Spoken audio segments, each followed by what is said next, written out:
Hi, welcome to the award-winning Ed Brown Show. And I tell you, we got one of our top reporters back here, and it's a lot of things we're going to talk about. Got Mrs. Mars, got James Wright from Afro, so we're going to be really busy. But you know, one of the things that I'm emphasizing, and I'll be emphasized for the next 4 or 5 weeks, is the new African American Museum. That will be opening September the 24th. And you want to make sure not only you take your family down there to see this museum. And they need all kinds of help, you know, monetary, you know, everything. If you have something that your grandmother or grandfather been holding on to, hey, send it down there, take it down there, maybe they can use it. So this is an appeal for everyone in these United States to really go down September 24th to see this fabulous African American museum. Okay, what we have here is Camara Richmond. She's done a terrific job here. She's been, you know, taking off August. You know, people take off vacation. I don't get a vacation. I have to work.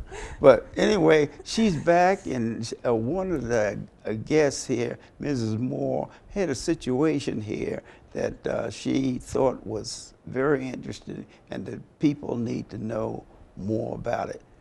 Camara, tell us a little bit about your connection with Mrs. Moore.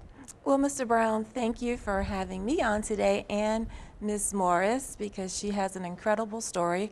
We're talking about her sister, Catherine, and her, is it nonprofit?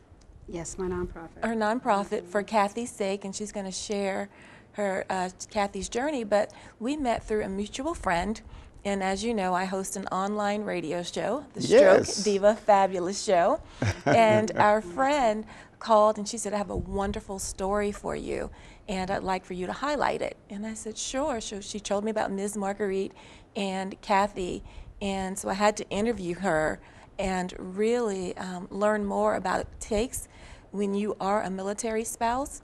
And the story was just intriguing, of course, that I wanted to have her on your show, and now she's back again for an update. And so I just, you know, pray for her and her family, because she's doing exceptionally good work in the name of her daughter, Kathy. Yes. Mrs. Morris, tell us about your situation. I know it would take 2 or 3 hours to get everything, but what you're doing, you're trying to raise, develop funds to further investigate the situation. Tell us about that situation. Yes, in reference to my daughter, Catherine Morris, we know that last time I was here we talked about the Catherine Morris Military Spouse Protection Act, but also the circumstance around Catherine's death. Catherine died in 2012, and we've been, our allegations for about 3 or 4 years was trying to find out whether or not the Anne Arundel County Police Department handled that investigation into the death of an African American girl, if they handled it correctly. So we've been advocating for 4 years just to get someone outside of the county, of Anne Arundel County, to look into how the investigation was handled. As a part of that, we did a FOIA request, and the Anne Arundel County Police Department opted to charge me anywhere from $5,300 to $7,200 for the release of internal communications.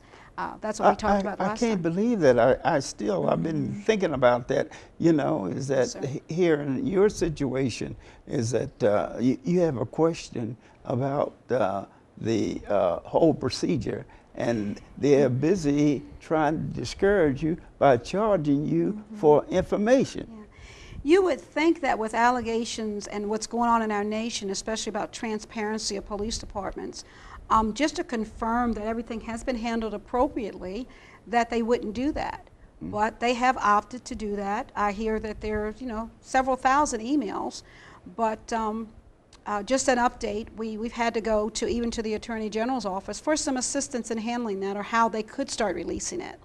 Because I actually paid, I think, over $1,000, and they refused to release any of them. But they already, yes, sir. Already, actually, over $1,000. And now you're building, trying to build funds to further buy information on your investigation. Right, because the whole idea is that if it's been handled correctly, then it should be No problem. released. No problem at all. Absolutely. Especially with allegations around, again, the way that the investigation was handled. Was it done correctly? And you know, what is the big deal about releasing this? It'll confirm it. They've made certain allegations, and I've said for several years now that that's questionable. One of those allegations has been about having reinvestigated and a homicide panel they put together. Well, I'm sure those emails would answer questions, because my allegations have been that that homicide panel wasn't what they say it was. And they're using that sort of thing to discourage or discredit me publicly, which makes people question whether or not they want to give. So again, it all ties back to let's release it. We're asking the public for help in paying that. They don't have to charge it, but they're opting to. Yeah. And let's see what's inside those internal emails. Now, I will go to this part. We did get the Office of the Attorney General involved. Oh, you They did? have- That yes, was sir. since you appeared on the Since show I was before. here. Okay. They have agreed to start releasing them with certain parameters around it.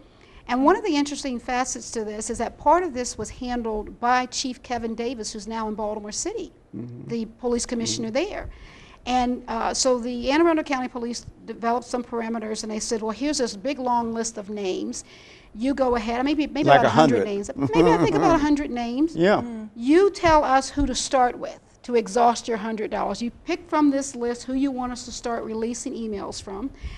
And as I reviewed the list very quickly, I didn't see a key name there, and that was Chief Kevin Davis.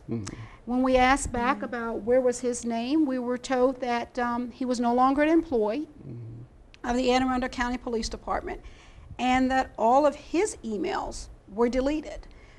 So I'm sure he's within his rights, but that makes me question again, you know, what's the big deal about this, and where have the chief of police's emails gone to if they've all been deleted? Because I would have think that they were a matter of records. Big part of the records. Yes, sir. So, but officially, the case was closed by the Anne Arundel Police Department, right? It Now, has were been- the federal government involved in it? Well, the federal government piece. Since her husband was a serviceman. Well, that piece again ties to the Catherine Morris Military Spouse Protection Act and our allegations that there were, when we look into this and what private investigators and those individuals outside of Anne Arundel County can determine, there was a lot of questionable things around her death. Anne Arundel County Police Department want to still stick with an alleged suicide. We're alleging that there was more to it. And again, we're not asking for the police to reinvestigate, but just tell this family whether or not the original investigation was handled appropriately. And documentation is telling us that's questionable, or at least we'd like the release of those documents, internal communications, to ensure us and give this family some kind of peace or solace that they did their job and they did it right. And the thing about this, Mr. Brown, also, if we step outside of how it pertains to me personally, they're making public information this difficult to access means that other individuals, not myself, would have a problem with that in this county, and counties like it. It's detering them. If you're a low-income individual that's screaming police brutality or something not being handled appropriately, this deters you from even trying. Yes. So we need to address this, not only for me and what I'm trying to do, but for what we're trying to do for other people, because it's not just about me. It's about other individuals, period. And when you think about how that affects people, it would be those, again, that no matter what their race, but if you're indigent or you just don't have money or you're financially challenged, you're going to go away because you can't get access to information that should be free absolutely. and easily accessible to getting to the truth about how things are handled in this county, in Anne Arundel County, not this county, but Anne Arundel County. Now you're forming you make an appeal and forming a committee to address the procedure of the Anne Arundel County Police. That's one of the things that I'd like to do and work with the NAACP to find so out you're working that with process. the NAACP? Yes, sir. They're backing me on Oh, this as great, well. great. But we have formed the, again, there's a GoFundMe option out there on For Kathy's Sake, her website. And what is that? Her website is for kathysake.com. That's FORKATHYSAKE.com. So anyone wanting information about the entire thing, they can do that. Yes, sir. They can go out to our website. We have a Twitter going. They can go to the GoFundMe site itself. They can click on donate, or they can go out on her site and see how they can write a check directly to the Anne Arundel County Police Department. That works as well, because we know that we're going to meet this goal. We know that we're going to get that information released, because that's just a priority, and I'm sure it would be with any parent that wants to But full truth and actually, disclosure. since the last show, which was about 3 weeks ago, Yes, sir. you have made progress as far as getting them to respond. Before, they weren't responding monetarily nor being helpful about the matter. That is correct. They have not agreed to budge with what they're charging me at all. Yeah. But they did agree. One of the things they wanted to do was for me to ask for less information, which we wouldn't do, because we don't know what information is there. But once the Office of the Attorney General, the ombudsman there that's now in place to help people with FOIA requests got involved, they did agree to start. So that's progress. Yes. But again, a long list, when the chief of police's name is missing from the list, and then when you go back and you say from the list, where is his information, you're told that since he left Anne Arundel County and went to Baltimore City, that his emails are deleted. And maybe that's... Is that standard procedure? I'm I don't wondering. know. Yeah. I'm sending FOIA to find out. Actually, the Yeah, that's NAACP interesting. would investigate that phase of it, wouldn't it? As far as the availability of evidence in a case. Well, then again, they may use the fact that the case was officially closed, right? Well, it doesn't matter, and I can't speak for the NAACP, but what does matter though is it right? Because if you leave an office as a high-ranking official, is it correct when the attorneys make the statement that all of your emails have been deleted? That's not for me to answer. It might be possibly quite appropriate. I'm not an expert in that. Right. I'm only stating what I know right now. I've been asked to ask others to look into it, like the ACLU. I don't know if they will or not, but you know, we can only put that information out there.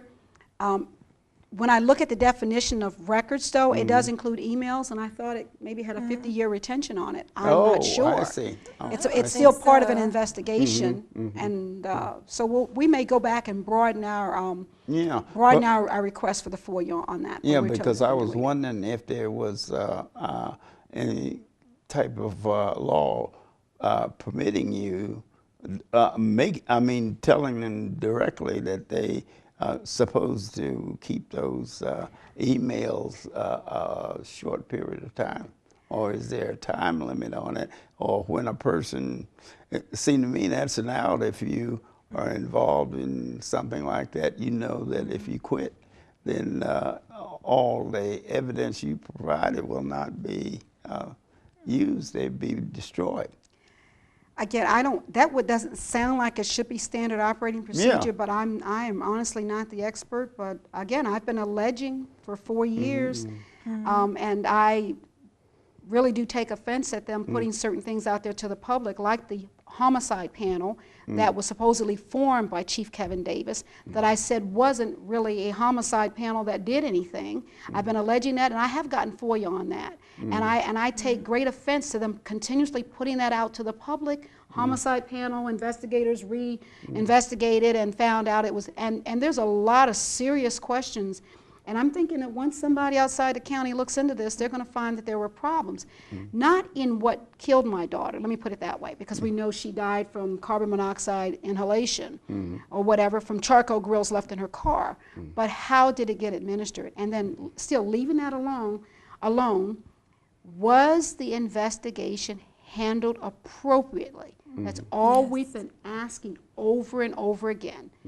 Somebody look into that and see if all the things were done correctly by the police department. Yeah, and Ms. Marguerite is asking people with independent investigative if you know someone that's able to do that, we want you to get in touch with her, someone that can help along the process, someone that can help read records with her and for her to kind of continue this process. It has been 4 years, and she has been doing what any mother would do, and there's still a lot more to do, so we are asking the public to reach out to Ms. Marguerite and help in any way they can. You can always use volunteers. Oh yeah, Always use volunteers. that's the Right. appeal, and the fact that you have been doing quite a bit of work with getting since the last time you were here, getting the NAACP, maybe the ACLU, and others to come to your aid as far as securing information that's valuable to the situation.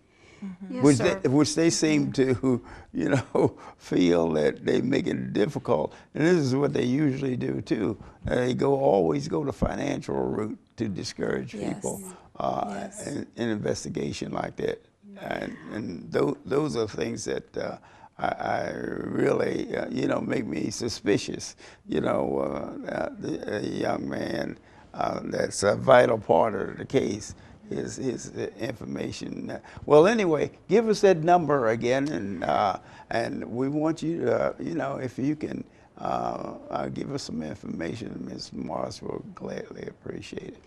Well, the email address, the website is for kathysake.com. My email address is morrisrite, MORRISRITE, at msn.com.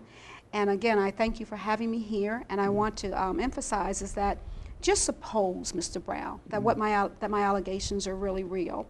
And I also want to throw out there that I have investigators in 3, maybe 4 different states outside of Maryland that do not agree with what we've been told. What was done? Okay, this Thank has been Ed Brown, and you've heard it here, right here on the Ed Brown Show. This is something, this is a domestic abuse, and the military is involved in this, and a couple of the counties around. So if you have information, don't forget to give Mrs. Morris a call. Okay, we're coming up with James Wright from the Afro-American, one of the outstanding papers, Afro papers. That's it. See you in a second.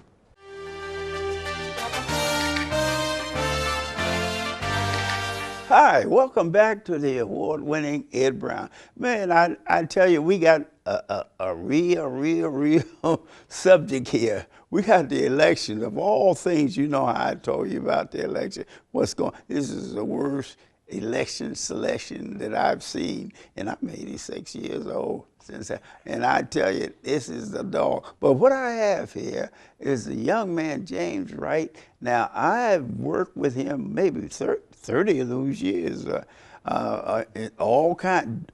He's with the Afro-American newspaper, #1 newspaper in this area. And that's because my newspaper wasn't able to continue. You remember my newspaper was the Black Voice and yes, I do. Yes, sir, I do. Yes, sir, I do. Prince George Press. Yes, you sir. know, Yes, the sir, I Prince do. George Press. And I wasn't able to survive, but the Afro-American, it has continued of all the problems that it had, with people trying not to support them by not giving them ads, but the Afro-American is still out there, and you need to get yourself a copy of it. I tell you, they're covering.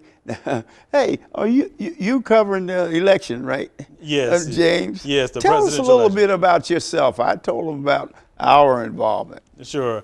I have been off and on with the Afro since October 1991, and you and I covered sports many years, particularly at the University of Maryland and the Redskins. I covered sports, but I was primarily a political reporter, and I covered national politics with the black slant, particularly the Congressional Black Caucus. All right. A lot of people, they forgot about the Congressional Black Caucus. Tell them a little bit about that. That organization was very powerful because they demanded recognition.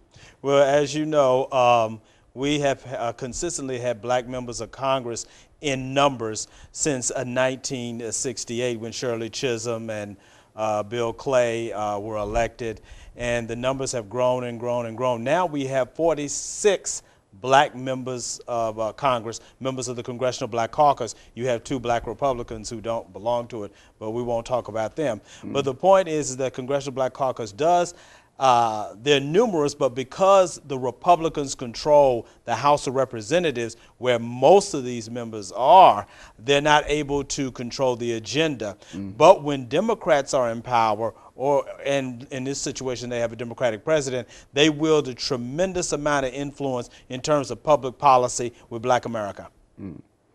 So what do you think? You know, what I usually say about the problems that African Americans and a lot of other minorities have now is the economy. You know, because you find once we get involved in the business world, I mean, start owning things. Here you got a area, Prince George County is #1 in, they say, finance, you know, of African Americans. But yet and still, there's no large Afro-American businesses, you know. Hey, look, most people got 5 or 6 cars, you know. There's no African-American car dealer. And I think that's the way to being accepted if you get into the business world.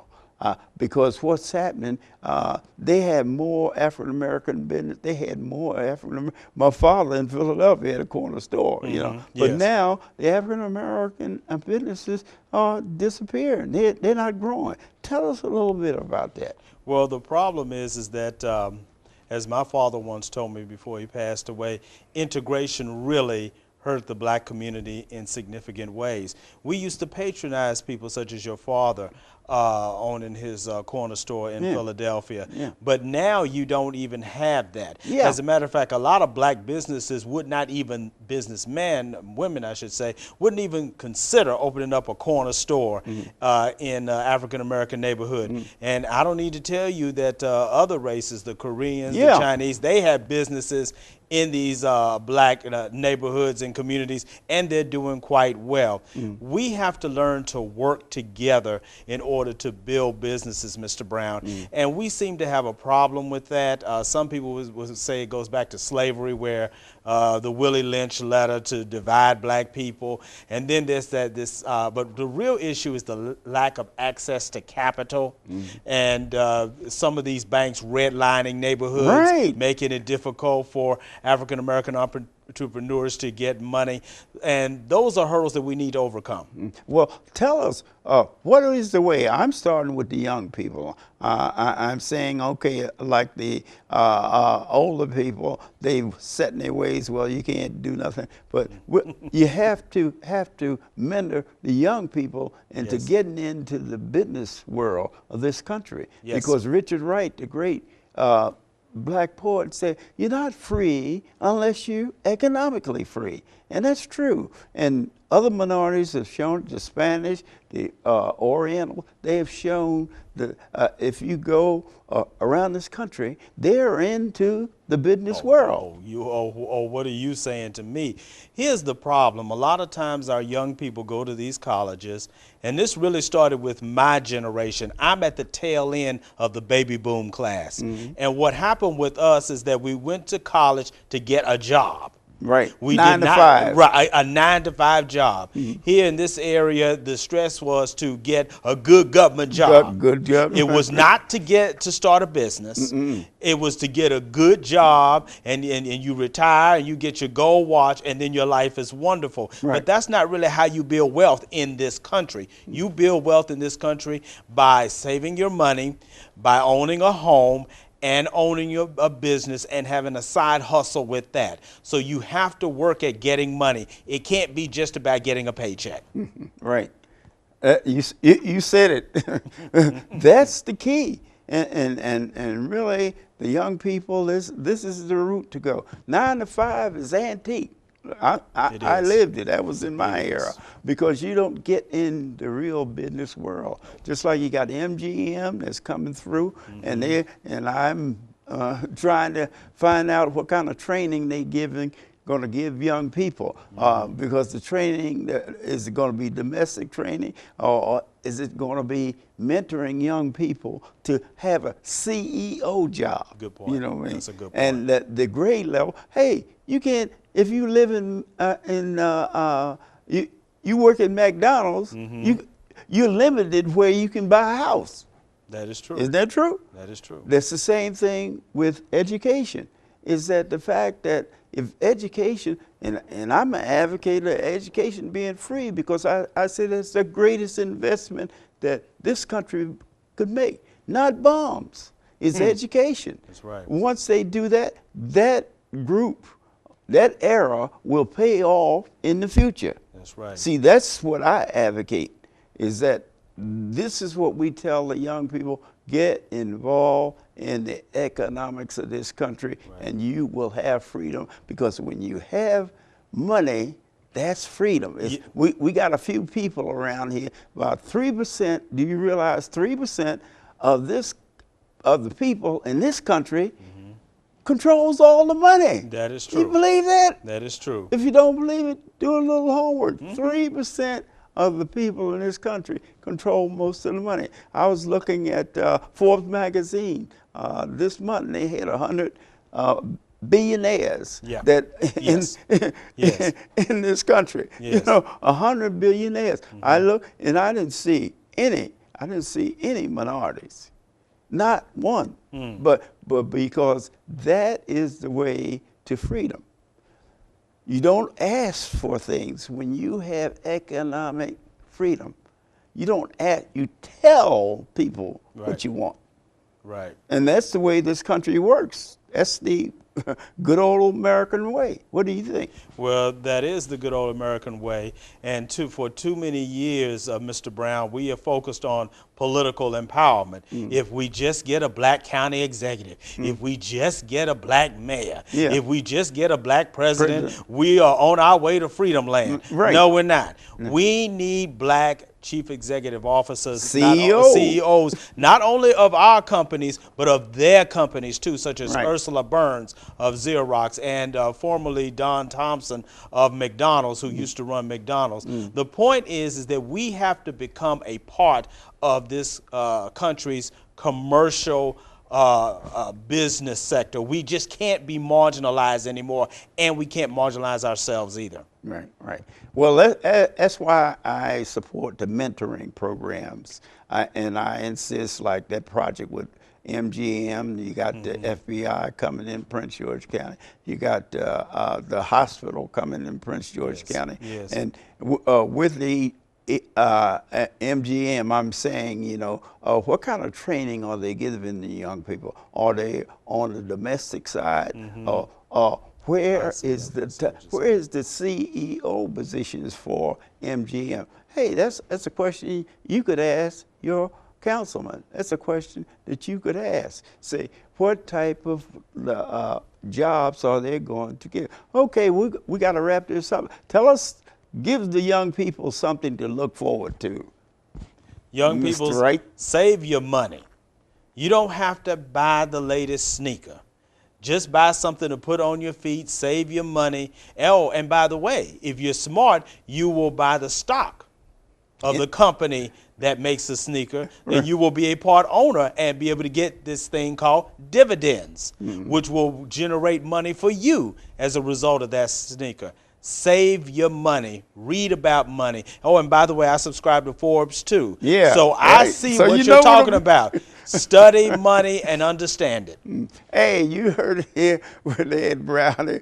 We got to bring Mr. Wright back again, because we're hitting on the same thing, because we're from the era where they said, hey, look, all you have to do is, but what I'm going to do, and I don't blame Wright for this, is I'm talking about the museum. The museum, 24th of September, the African American Museum will be open. Be there.